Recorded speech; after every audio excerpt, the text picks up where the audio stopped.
Salut Jeff! Salut Zoé.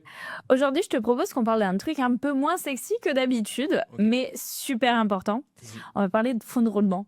Ouais. Tu peux nous expliquer ça? Ouais, alors fonds de roulement, on va parler d'indicateurs de gestion financière pour faire très global parce qu'on va parler d'autres notions, tu vas voir ensuite. Mais pour commencer par le fonds de roulement, c'est quoi? C'est l'indicateur un peu clé pour savoir si tu as assez d'argent pour payer tes factures au début, en fait, dans ta gestion d'activité, en fait, tout simplement. Ok, mais du coup, tu le calcules comment ce fonds de roulement? Alors, au sens strict, c'est en fait tes capitaux permanents moins ton actif immobilisé. Bon, je vais essayer de rentrer un peu plus dans le concret.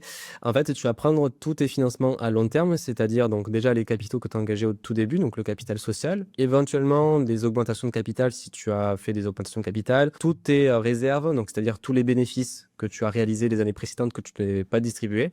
Tu vas prendre aussi les emprunts, donc que tu as souscrit auprès de banques. Tu prends tout ça.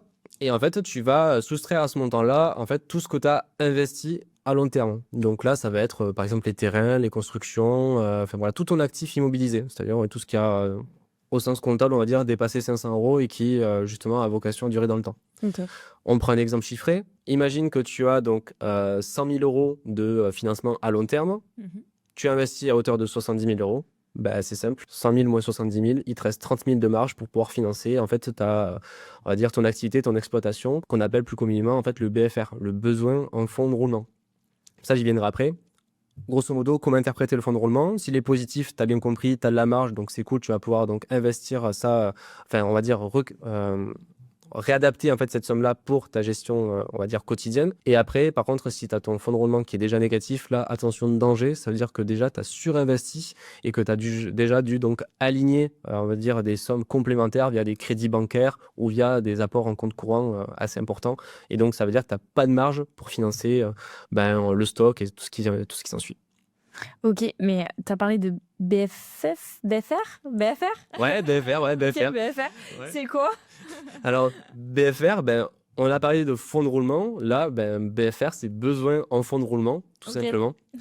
Donc là, on va descendre, pour ceux qui connaissent vraiment la lecture comptable, on va descendre un petit peu dans le bilan. Et là, on va comparer en fait deux choses. Déjà, le BFR, c'est quoi? Déjà, c'est une notion de temps. Donc ça veut dire, c'est le décalage dans le temps entre ce que toi tu investis et le moment où tu encaisses. Pour rentrer un peu plus dans le détail, on va parler en jours. Imagine, tu commences ton activité dès demain et pour cela, imagine que tu achètes et tu revends des tables, par exemple. Ouais. OK?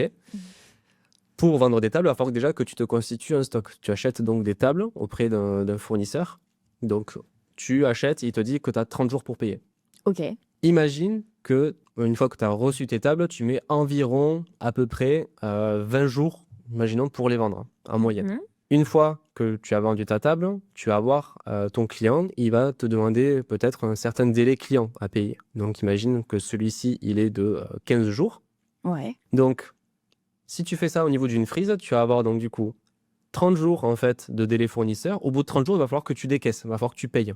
Ok. Si tu stockes ta table pendant 20 jours et qu'ensuite ton client te paye au bout de 15 jours, 15 plus 20, ça fait 35 jours. Donc ça veut dire que ton client te paye 5 jours plus tard au moment où tu as décaissé en fait l'argent auprès de ton fournisseur. Et c'est ça en fait le besoin de fonds de roulement, c'est en fait cet écart de 5 jours qu'il va falloir que tu finances en fait tout simplement.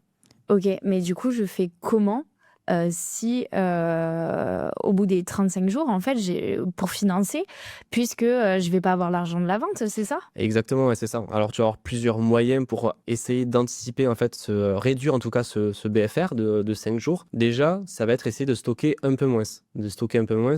Moins tu vas stocker, plus tu vas avoir moins tu vas avoir en gros d'argent en stock. Et donc, ça veut dire que tu as une rotation du stock qui sera plus importante. Ok. Donc ça, c'est un premier point. Le second point, c'est essayer de négocier avec tes fournisseurs. Essayer de réduire, enfin d'augmenter, on va dire plutôt, ce délai-là pour essayer de payer un peu plus tard, pour essayer d'encaisser un peu avant tes clients. Ça, c'est le deuxième point. Et le troisième point, tu l'as compris, c'est de jouer sur les clients. De jouer en disant, soit de demander des acomptes auprès de tes clients, au moins ils te payent au moins une partie avant, Et et ouais. du coup, tu auras moins à financer, ou alors de réduire tout simplement le délai client et de demander soit des paiements comptants ou des délais un peu moins élevés que ceux que tu as actuellement. Là, au moins, en agissant un peu sur tous ces volets-là, tu vas réduire en fait ton BFR à ce moment-là. Mais c'est super, merci Geoffrey. Je pense que je suis pas la seule à te remercier pour tous ces conseils. Je pense qu'on est plus d'un à les prendre et ça va vraiment servir. Merci à toi. Allez, ciao. Ciao, à plus.